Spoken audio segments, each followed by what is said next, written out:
Hello, BookTube. I have a bit of a book haul, a little bit of music. Went out today after work. It's just such a pretty day. Unfortunately, took a rock to my windshield on my truck, so I'm going to be spending a little more money than I expected to. But that just happens. So I'll start with the music.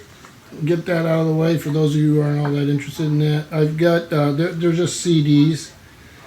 This is Verdi's El Trovatore, and it's Leontyne Price, Placido Domingo, Cheryl Milnes, and it's Zubin Mehta.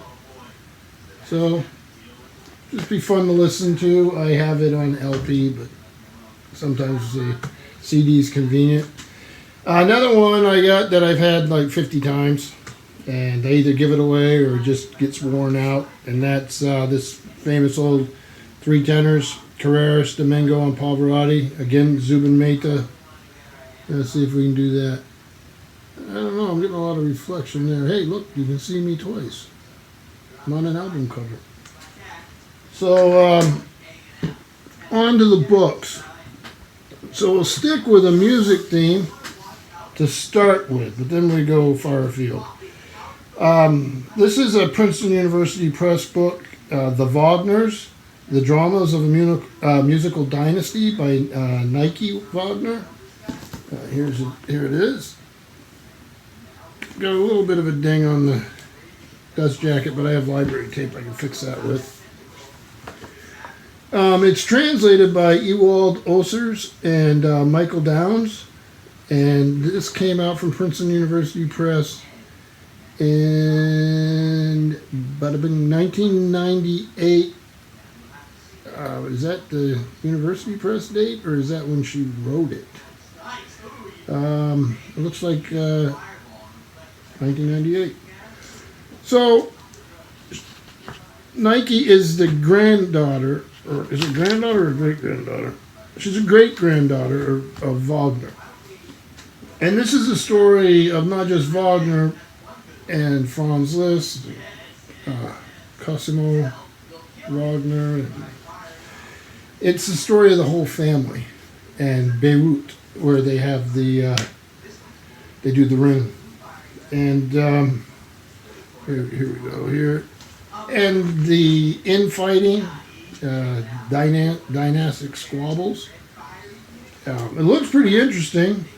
There's Franz Liszt right up there, and obviously you're going to have stuff about the family's connection to the right-wing politics and to Hitler and the Nazis, and then who got to control what as far as the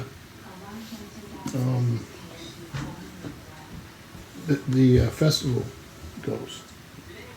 So then jump way afield.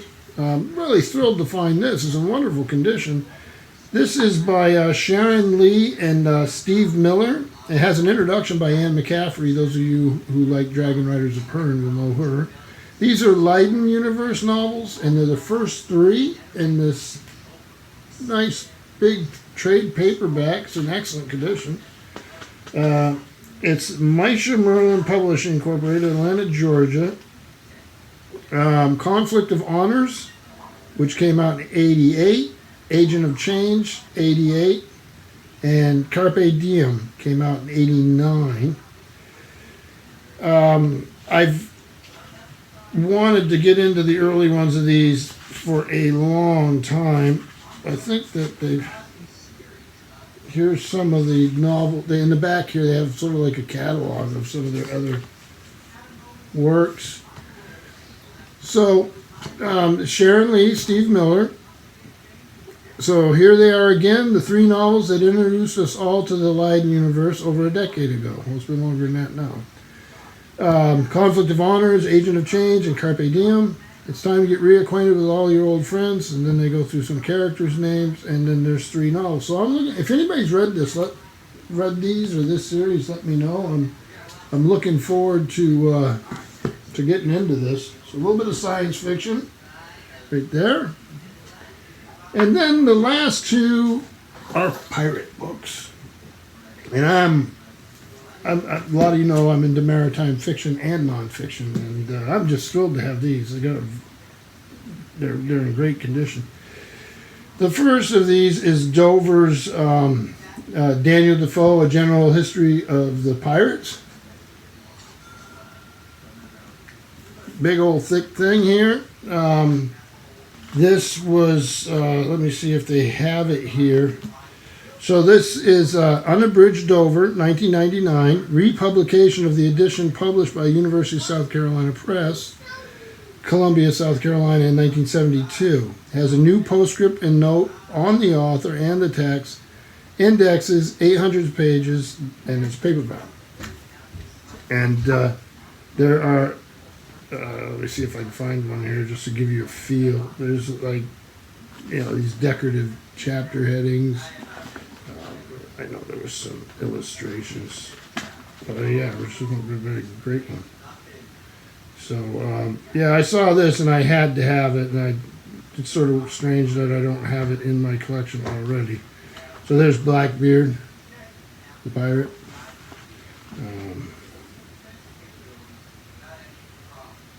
Let's see. So let me just read this to you. Famed for his enduring fictional masterpieces, Robinson Crusoe and Moll Flanders, Daniel Defoe also possessed considerable expertise in maritime affairs. As a commissioned merchant, importer, ship owner, and an active journalist who reported ship news and interviewed surviving pirates, Defoe achieved a high degree of authority on the subject of buccaneers. His knowledge was such that his book, A General History of Pirates, this one, remains the major source of information about piracy in the first quarter of the 18th century. Reprinted here in its entirety, this fascinating history abounds in tales of flamboyant outlaws and their bloody deeds. Captain Edward Teach, alias Blackbeard, Captain William Kidd, whose trial and execution created a sensation throughout London and the world. Bartholomew Roberts, one of the most successful pirates of the era, whose crews captured an estimated 400 prizes in 3 years. That's just crazy. Mary Read and Anne Bonny, who disguised themselves as men to sail under the Jolly Roger with the ill-fated Captain John Rackham, and many more. It's a mix of fact and fiction. I mean, but you can learn a lot from this, and I'm just thrilled to have this copy. And then the last one is funny to find because I had just watched a TV episode of a local, it's just about New England, like things you can go do. It's called Weekend with the Yankee. And they had this author on here. He owns a museum. And this is called The Black Ship, The Quest to Recover an English Pirate Ship and Its Lost Treasure by Barry Clifford with Paul Perry. And I'm just thrilled to have this illustrated throughout. This came out from Headline Publishing. First published in Great Britain, 1999. Barry Clifford with Paul Perry. Let me see, I'll give you some idea.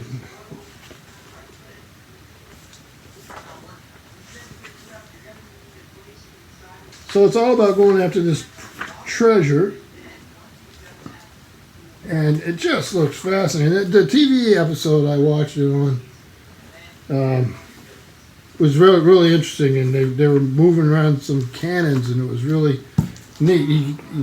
He was using a forklift, and it was actually tilting the forklift forward. And a little dangerous, but it gives you some idea how much a cannon weighs. So, yeah, it's not a bad day. A little bit of music, a book about music, some sci-fi, some stuff about pirates, which you can never go wrong with, right? And a beautiful day. And I'll give you one of these little fancy Steve piles. There you go. And I spent very little. They were, so I think some of the hardbacks were $1. So hope everyone is doing well and being safe. And we'll talk to you later. Thank you, BookTube.